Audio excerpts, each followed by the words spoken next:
la tarde tenemos nuestro bloque, Sam, porque justamente hace un par de días escuchamos al ministro Roberto Sánchez del MINCETUR hablar sobre un tema bastante interesante, sobre una propuesta para regular a las empresas que justamente pues empujan todo este tema de los juegos en línea tan en moda en estos tiempos de pandemia. Y para ello vamos a hablar con el profesor Raúl Odría de SAN, a quien le damos la bienvenida. Profesor Odría, muy buenas tardes. Hola Pilar, muy buenas tardes. Gracias por esta nueva invitación. Así es, profesor, para que nos comente un poco cómo sería esta propuesta, si es viable, si es comparable con lo que pasa en otras naciones de la región, porque él hablaba, el ministro, de cifras bastante interesantes, porque dice que si esta norma se le daría luz verde, podría tener una recaudación de 200 millones de soles aproximadamente que se podrían invertir en la educación y en la salud de los más vulnerables. Sí, correcto, Pilar. Bueno, el análisis tenemos que llevarlo previamente en dos puntos. El primero, el análisis técnico de la propuesta, que ya, respecto a la cual ya existen una serie de proyectos de ley, ya ha habido discusiones en el Congreso, en el actual y en el anterior. Y el segundo es respecto a esta mayor recaudación que busca el Estado. Voy a comenzar con lo segundo. Primero que todo, el Estado tiene una recaudación tremenda de tributos que no ejecuta. Entonces, queda dinero que no se utiliza para ninguna clase de beneficio de los ciudadanos. Sin embargo, el Estado sigue buscando cómo seguir gravando a las empresas de los ciudadanos peruanos. Entonces, aquí hay una inconsistencia. Oye, pero tú quieres recaudar más dinero, quieres imponer nuevos tributos a la actividad privada, pero si el que recaudas no lo ejecutas, no lo inviertes, entonces no te entiendo para qué quieres más dinero. Ese es un primer punto de vista respecto a la ejecución del gasto y de la recaudación. Respecto al tema técnico de la propuesta, cada Estado tiene la libertad de poder impulsar algunas actividades y otras no tanto, estableciendo tributos. En este caso sería el juego. Yo no estoy ni a favor ni en contra del juego, pero la propuesta técnicamente es un poco más complicada de lo que ha descrito el ministro, porque la mayoría de empresas de apuestas no son peruanas. Claro, él habla de empresas extranjeras y peruanas, y también habla de 12%, ¿no?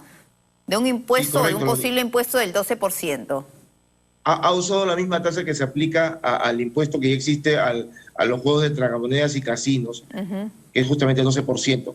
Pero en este caso, si se tratan de empresas peruanas, sí se podría tranquilamente poder aplicar este tributo y que de alguna manera están reguladas y fiscalizadas por la SUNAT, no había mayor problema. Pero la mayoría de esta clase de apuestas online, virtual, vía internet, son con empresas extranjeras, respecto a las cuales la SUNAT no tiene ninguna injerencia y va a ser imposible que se pueda generar una recaudación, salvo que se traslade esta recaudación al que apuesta, al ciudadano a pie que juega y que pueda ganar o también perder, como es la mayoría.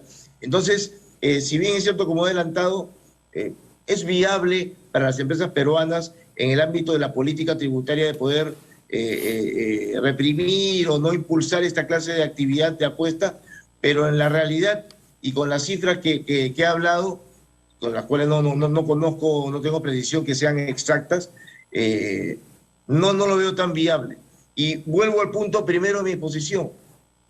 El Estado quiere buscar más recaudación, pero no llego a entender para qué razón cuando no puede ejecutar lo que ya recauda, los millones de impuestos que recauda la actividad privada peruana y no lo ejecuten absolutamente nada. Entonces, ¿y eso no sería una forma de repente, y me pongo en el otro lado también, de ampliar la base tributaria, que es lo que tanto se reclama por años? Porque lo que se entiende por el lado formal es que siempre se grava a las personas justamente formales, y los que nunca tributan, pues, como dicen, se la pasa de cantores, y es por eso que esas empresas que además, cifras del ministro, moverían 4.500 millones de soles, o sea que es una cifra pues jugosa, ¿no?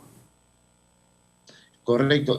La verdad es que ha dado como fuente el MINCETUR, pero no conozco ni tengo predicción de esas de esa cifra bastante cuantiosa.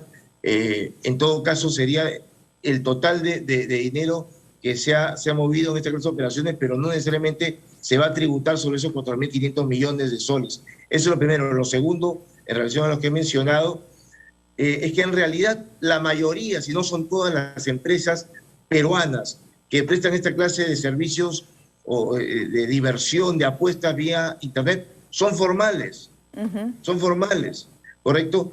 Y si lo que se busca es captar la informalidad, sancionar y perseguir la defraudación tributaria, que sí es algo valioso que debería comenzar a hacer el Estado y que no se hace, es buscar otras modalidades, otras formas de perseguir a esta persona.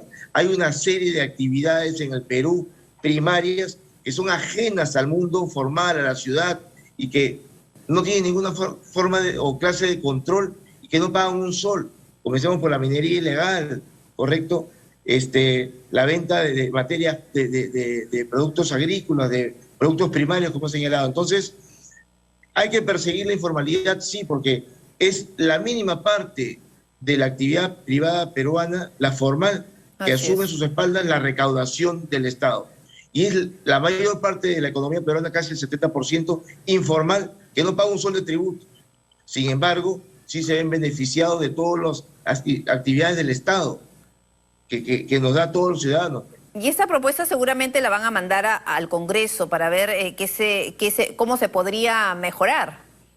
Y seguramente se van a convocar a expertos pues, del sector a ver qué tan positivo sería darse esta propuesta de gravar a los juegos en línea. Sin duda. Se puede hacer, pero con un análisis serio, con personas preparadas y que evalúen pues, la mejor opción en no perjudicar al consumidor, al ciudadano a pie, correcto, de conseguir una mayor recaudación si es que se puede, pero de manera equitativa, razonable, y solamente para tocar un punto que se me ha pasado, que mencionaste inicialmente, no siempre es bueno copiar modelos extranjeros.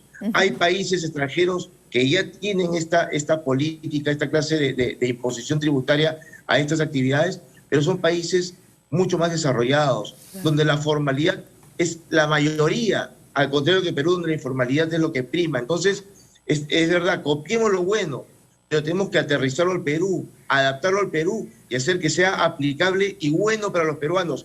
No porque copiemos y peguemos legislación de países más desarrollados, Perú se va a volver un país desarrollado automáticamente. Eso es una cosa que se está haciendo desde hace algunos años y el Estado, los legisladores no se dan cuenta que no funciona. El Perú tiene su propia idiosincrasia, su propia coyuntura económica, entonces tiene que legislarse de acuerdo al Perú y no copiando modelos extranjeros. Claro, como el tema del Netflix, ¿no? Que se anunció con bombos y platillos, que se iba también a que la gente, los usuarios iban a tener que pagar el impuesto, las empresas, pero tanto tiempo pasó y no ha ocurrido absolutamente nada. Muchísimas gracias, profesor Rodríguez, por haber estado con nosotros y de esta manera cerramos nuestro bloque SAN y también nos despedimos de esta manera aquí en Contacto. Que tengan un buen fin de semana. Nos vemos en Estación Central de 6 a 9 de esta noche. Gracias por haberme acompañado.